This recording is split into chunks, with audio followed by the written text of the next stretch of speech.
Bismillahirrahmanirrahim. Assalamualaikum warahmatullahi wabarakatuh. Alhamdulillah alladzi arsala rasulahu bil huda wa dinil haqq liyudhhirahu 'ala ad-dini kullihi wa kafa billahi shahida. Asyhadu an la ilaha illallah wahdahu la syarika lahu wa asyhadu anna Muhammadan 'abduhu wa rasuluh. Allahumma shalli wa sallim wa barik 'ala nabiyil huda wa 'ala alihi wa ashabihi wa man wala, amma ba'd. Ikhwani wa akhwati shaimin shaimat rahimakumullah. Alhamdulillah kita sudah berapa belas hari, 12 hari ya, di Ramadan pada tahun ini. Semoga Allah Subhanahu wa taala menerima amal ibadah kita. Saya coba hari ini sharing tentang pelajaran-pelajaran kehidupan dari ayat-ayat tentang puasa.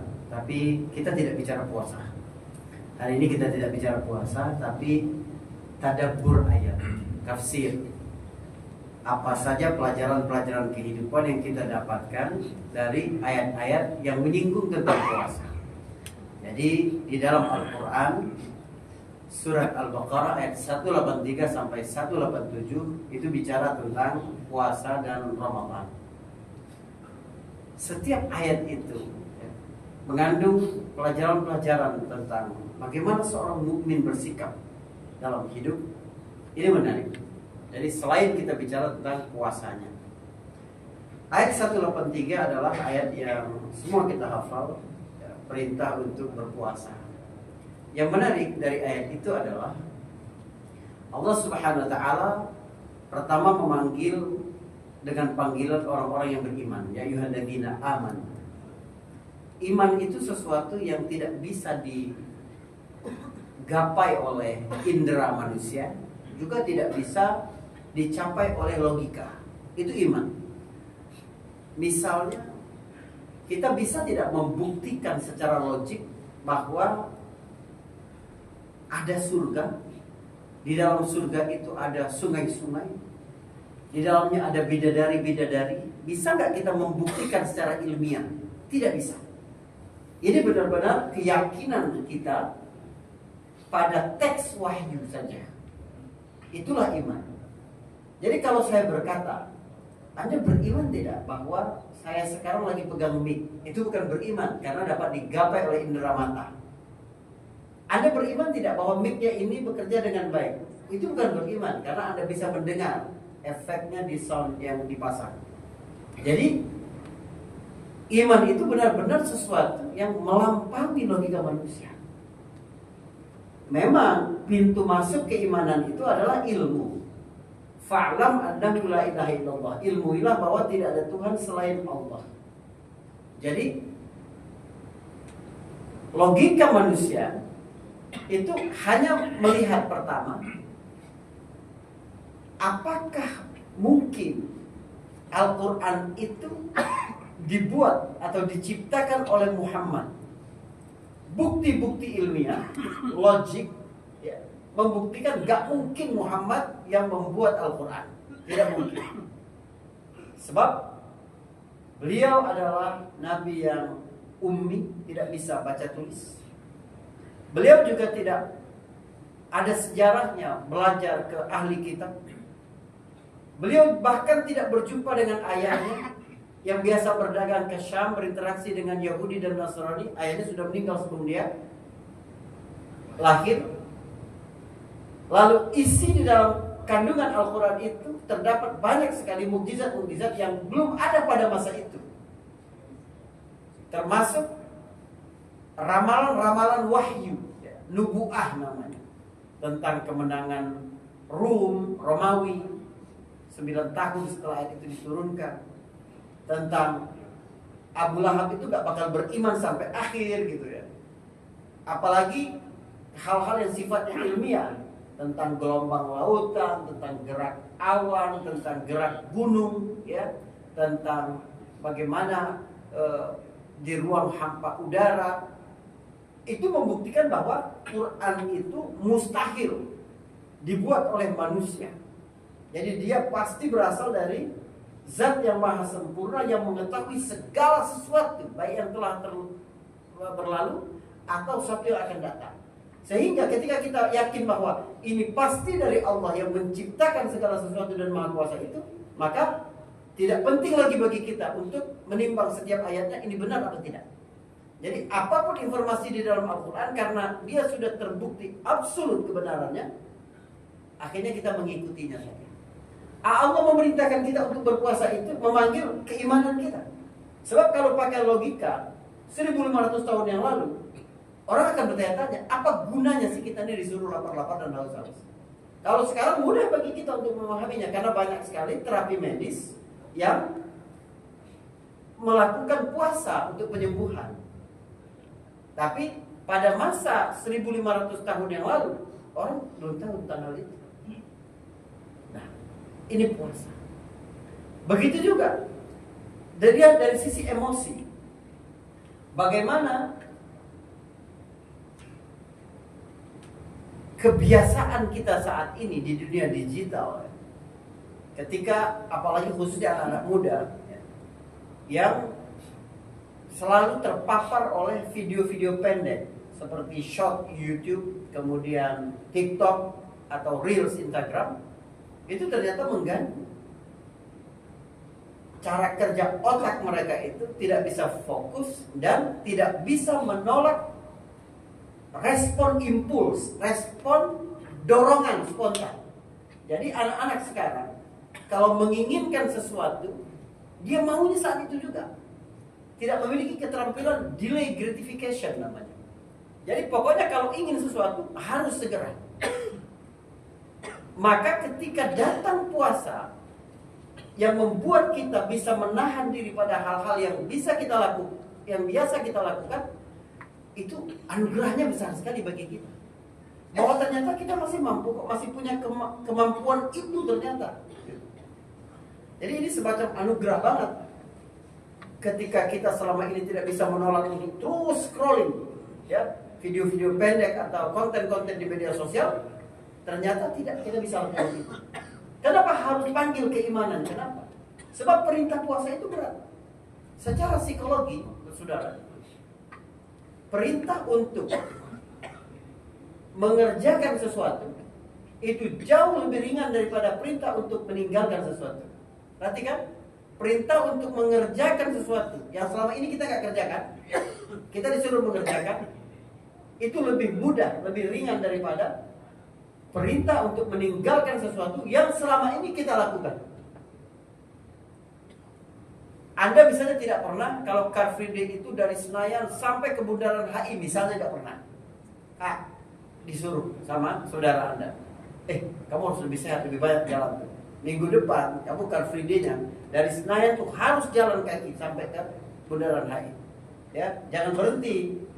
Baru sedikit berhenti ke samping ada lontong, ya kan? Ada santan di situ, kemudian ya macam-macam lemak di situ. Percuma. Kamu melakukan sesuatu yang belum pernah kamu lakukan lebih mudah daripada kamu diminta berhenti untuk melakukan sesuatu. Makanya ada rehabilitasi bagi para pengguna narkoba, kemudian betapa sulitnya ya melepaskan diri dari judi online bagi orang-orang yang sudah terlibat. Tapi puasa ini mengajarkan bahwa kamu kalau memang benar-benar beriman kepada Allah SWT, kamu mesti mengikuti ini. Dan ini kebaikan bagimu. Nah, Allah sebutkan, Allah panggilkan keimanan di dalam diri kita. Oke, ini satu. Yang kedua adalah pada firman Allah, kama kutiba 'alal ladzina min qablikum. Diwajibkan kamu berpuasa itu seperti diwajibkan bagi umat terdahulu. Ini memang menunjukkan beratnya kewajiban puasa. Kenapa? Sebab kewajiban-kewajiban lain juga banyak yang diwajibkan kepada umat terdahulu. Misalnya sholat juga diwajibkan kepada umat terdahulu. Haji juga diwajibkan kepada umat terdahulu. Zakat juga diwajibkan kepada umat terdahulu. Tapi ini kewajiban mengerjakan. Yang satu ini kewajiban meninggalkan. Manusia berat. Maka Allah sebutkan bukan cuma kamu ya yang diwajibkan untuk meninggalkan makan minum syahwat di siang hari itu, tapi umat-umat terdahulu juga seperti itu. Itu menunjukkan berat. Hanya puasa yang dimention sebagaimana diwajibkan umat-umat terdahulu. Allah ketika menyuruh kita sholat, Allah nggak bilang diwajibkan atas kamu sholat seperti diwajibkan pada umat-umat terdahulu, tidak. Itu lebih mudah bagimu. Tapi puasa itu sulit. Maka rahasianya di sini. Ketika seseorang sedang menjalani masa berat dalam hidupnya, ketika dia sedang diuji dengan kesempitan, dia akan merasa lebih berat lagi kalau dia merasa sendirian. Membawa ujian dan penderitaan ke ruang isolasi, seolah-olah hanya aku yang diuji oleh Allah, itu membuat manusia lebih stres. Maka Al-Quran mengajarkan kita untuk membawa ujian dan penderitaan itu ke wilayah komunal. Orang lain juga begitu, bukan kamu sendiri. Jadi setiap orang punya cerita, setiap cerita punya rahasia. Jadi kalau kamu diuji di sisi ekonomi, orang diuji karena kelakuan istri. Ada yang diuji karena durhaka anaknya. Ada yang diuji karena macam-macam orang tuanya. Ada yang diuji dengan kesehatannya. Ada yang diuji. Kamu jangan merasa terlalu berat dalam menjalani hidup, karena yang lain juga dapat ujian yang sama. Jadi memindahkan ujian dan penderitaan dari ruang isolasi private kita ke ruang komunal sama-sama semuanya, itu meringankan banget. Ini contoh dalam kehidupan ya, saudara. Misalnya acara halal bihalal nanti, keluarga besar Anda, ditentukanlah lokasinya dekat dengan rumah-rumah keluarga besar, kecuali rumah Anda saja yang jauh. Anda ke sana perlu effort lebih, keluar lebih awal, dan menghadapi kemacetan. Sedangkan mereka cukup jalan kaki, atau ada yang pakai kendaraan 5 menit sudah sampai. Itu Anda dalam hati, enak banget sih mereka rumahnya dekat situ gitu kan. Kita harus keluar lebih awal nih. Tiba-tiba ada kemacetan lagi, ada kecelakaan, macetnya tambah parah gitu ya. Kita merasa bahwa itu berat sekali karena kita sendirian. Yang lain udah posting di grup, ini satenya enak loh, ini juga sambalnya kan tambah enak kita. Tapi kalau sama-sama ke tempat itu jauh, menghadapi kemacetan yang sama seperti kita bekerja sekarang, justru cerita kemacetan itu akhirnya kita ceritakan seru-seruan. Jadi kita malah harus lewat jalan kecil yang kecil banget loh. Iya, kita dikeluarin di tolnya di sini kita. Kenapa? Karena sama-sama. Jadi ini seni menjalani kehidupan. Pertama, kamu percaya kepada Allah. Tidak segala sesuatu yang kita lakukan ini kalau logika kita sampai, tidak. Begitu ada petunjuk wahyu, kamu ikutin saja. Ya, karena hidup ini terlalu pendek untuk segala sesuatu harus bereksperimen. Ketika ada sesuatu yang sudah terbukti kebenarannya absolut, lalu memberikanmu satu perintah, satu tuntunan, dan itu kamu belum pahami, kamu ikutin. Kalau kamu merasa berat, kamu jangan merasa sendiri. Orang lain juga ada ujian-ujian. Lalu pelajaran ketiga dari 183 ini adalah kuncinya di sini. La'allakum tattaqun.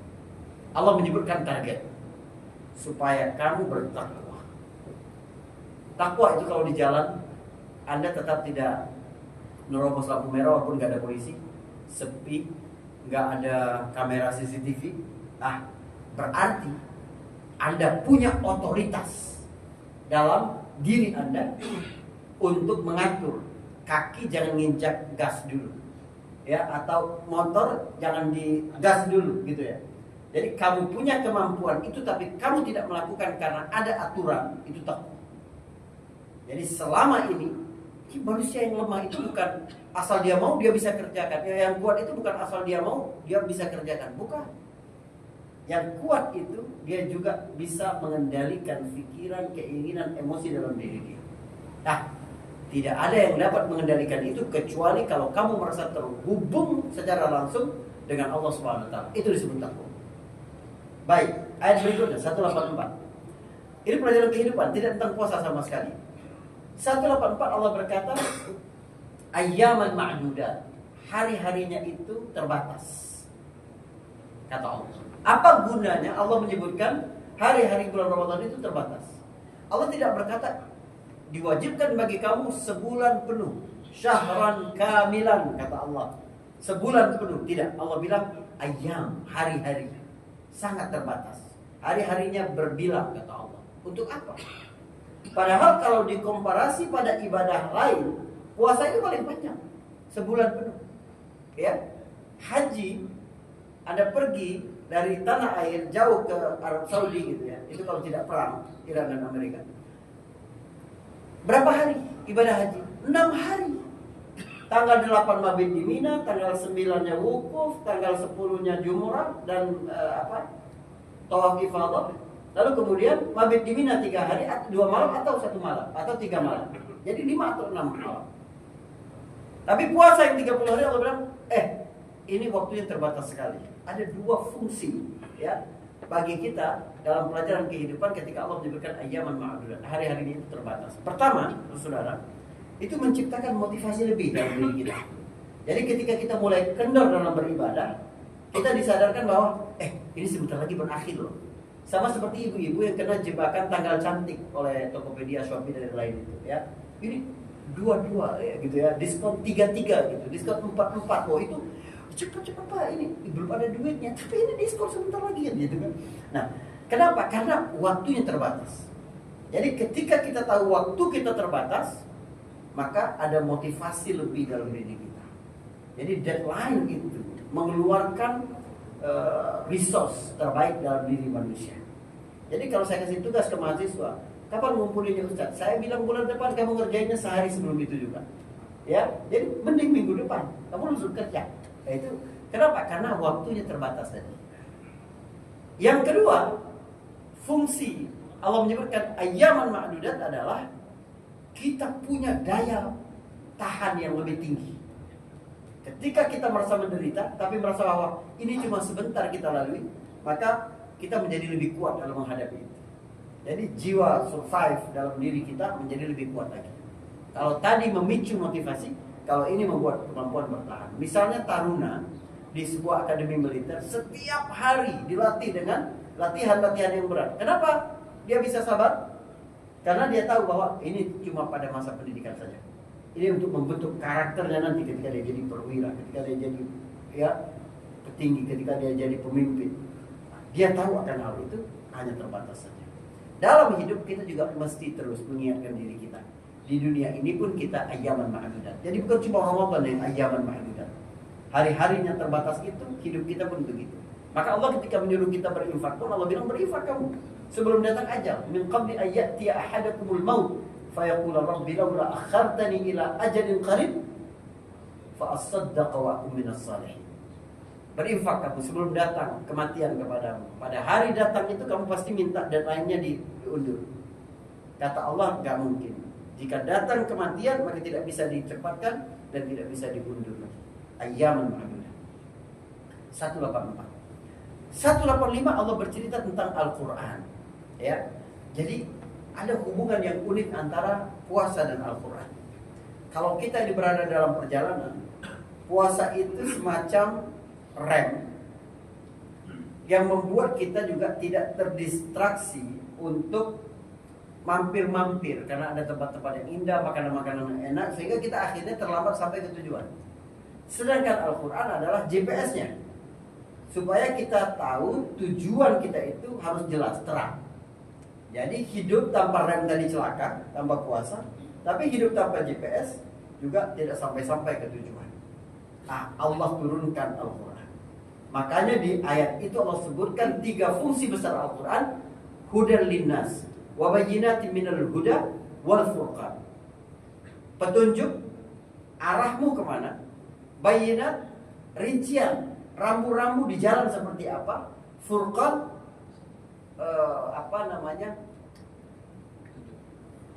pembeda antara yang benar dan salah. Jadi kamu tahu bahwa ini melanggar, ini tidak gitu ya. Bagaimana misalnya mobil kalau lebih dari kecepatan berapa, batas kecepatan dia akan bunyi gitu. Bagaimana mobil ketika ada yang tidak beres dengan mesinnya, keluar cek engine-nya gitu ya, lampu cek engine-nya itu, atau BBM-nya mau habis keluar, rasa itu furqan. Untuk menyebutkan kamu harus maju atau tidak. Kamu harus ambil jalan ini apa tidak. Kamu ini benar apa salah. Ini halal atau haram. Itu furqan. Itu Quran. Nah, kemudian di ayat ke-186 Allah bicara tentang doa. Menarik sekali, apa hubungan antara puasa dan doa? Tetap pelajaran kehidupan di dalamnya. Teman-teman sekalian, orang kalau puasa itu pasti lemah, ya. pasti lebih lemah daripada kita pas makan. Makanya Nabi perintahkan anak-anak muda kalau belum mampu untuk menikah, jalan keluar temporalnya adalah puasa. Karena itu memang melemahkan energi manusia, melemahkan syahwatnya pula. Ketika merasa lemah, kita diingatkan bahwa kita butuh dengan Allah. Kita butuh sandaran. Maka kamu minta kepada Allah SWT. Jadi doa itu mengembalikan tauhid kita bahwa segala sesuatu itu dalam kontrol Allah Subhanahu wa taala. Selama ini kita kalau lapar langsung pergi beli makan. Kalau haus langsung cari minum. Pokoknya kita bergerak berdasarkan kebutuhan dan keinginan dalam diri kita. Tapi ketika kita puasa, walaupun kita merasa lapar, walaupun kita merasa haus, tapi kita tahu bahwa Allah belum bolehin ini. Allah baru bolehkan aku makan nanti ketika matahari terbenam, ketika azan maghrib. Jadi ketika kita merasa bahwa hidup kita itu di bawah kendali Allah Subhanahu wa taala, maka mudah bagi kita. Ya, ketika ditimpa cobaan-cobaan, hal-hal yang membuat kita lemah, kita tahu tempat bergantung yang sesungguhnya adalah Allah Subhanahu wa taala. Itu doa. Yang menarik adalah yang terakhir di ayat 187 Allah berbicara tentang keluarga. Saudara, bahwa untuk menjadi pribadi yang berkelas itu harus ada dukungan dari orang-orang yang dekat kita. Termasuk bagaimana hubungan kita dengan pasangan kita. Jadi coba lihat beberapa objek yang Allah sebutkan. Objek besar dalam ayat puasa itu adalah puasa, kemudian waktu yang terbatas, kemudian Al-Quran, petunjuk Al-Quran, kemudian doa sebagai penopang diri pada saat lemah, serta pasangan ya yang tepat. Di ayat 187 itu Allah berkata, hunna libasul lakum wa antum libasul lahum. Istri-istri kalian itu adalah pakaian bagi kalian dan kalian adalah pakaian bagi dia. Ini analogi yang sangat dalam dari Al-Quran. Dalam satu kata, kita harus seperti apa kepada pasangan? Allah jawab di ayat 187. Jadilah seperti pakaian. Apa fungsi pakaian? Ada 3 fungsi besar pakaian. Yang pertama adalah menutup aurat. Bagaimana kita menjadi suami yang menutupi kekurangan-kekurangan istri, dan istri juga menutupi kekurangan-kekurangan kita. Biasanya jodoh itu juga ya, bukan hanya dipertemukan karena ada kesamaan, tapi juga karena ada perbedaan. Jadi berjumpa mur dan baut ya, itu karena ada perbedaan. Kalau dia sama-sama mur, sama-sama baut ya itu LGBT itu. Ya, itu gak bakal bisa misalnya. Tapi karena ada perbedaan. Coba biasanya kalau suaminya itu slow gitu, lamban gitu, istrinya yang cekatan. Kalau istrinya yang pendiam, suaminya yang suka ngomong. Kalau begitu terus, Allah buat jodoh manusia itu. Jadi manusia ini yang mempertemukan kita itu bukan cuma karena persamaan, tapi juga karena ada perbedaan. Jadi karena ada yang dengar, maka orang yang suka ngomong suka di situ. Akhirnya dekat dia. Karena ada yang sabar, maka yang tidak sabar tadi juga perlu rem untuk di situ. Nah, kekurangan-kekurangan itu ditutupi sebagaimana orang menutupi auratnya. Juga artinya adalah bagaimana kita harus setia. Persoalan-persoalan yang bisa diselesaikan berdua saja, jangan sampai dibawa keluar. Jangan apa-apa cerita ke orang tua, cerita ke teman, cerita ke saudara, jangan. Karena tugas kita, fungsikan diri kita sebagai pakaian bagi pasangan kita. Yang kedua, fungsi pakaian adalah menjadi alat yang menyesuaikan dengan musim. Jadi pakaian musim panas beda dengan pakaian musim dingin. Pakaian untuk tidur beda dengan pakaian untuk bekerja. Jadilah kepada pasangan itu seperti pakaian yang dapat menyesuaikan. Jadi ketika pasanganmu misalnya bagi pria ini, ketika pasanganmu memang butuh untuk curhat karena ada masalah dengan anak, dengan asisten rumah tangga, dengan pekerjaan-pekerjaan rumah, Anda jangan bilang sabar dong, mama kan begini, jangan dulu, biarin dulu, karena dia cuma butuh itu saja. Anda sesuaikan. Sekarang dia memang lagi butuh untuk mengeluarkan unek-uneknya. Anda dengar, sabar, dengar apa kata-kata dia. Atau ketika Anda butuh misalnya ya untuk memenuhi kebutuhan biologis, tapi dia memang lagi capek. Jadilah pakaian yang menyesuaikan. Jangan kemudian Anda gunakan hadis dilakukan malaikat kalau kamu menolak suami gitu ya. Masa iya kalau kita sayang sama pasangan, mau pasangan kita tidur sepanjang malam itu dilakukan oleh malaikat? Jadi berjiwa besarlah, memaklumi, memaafkan.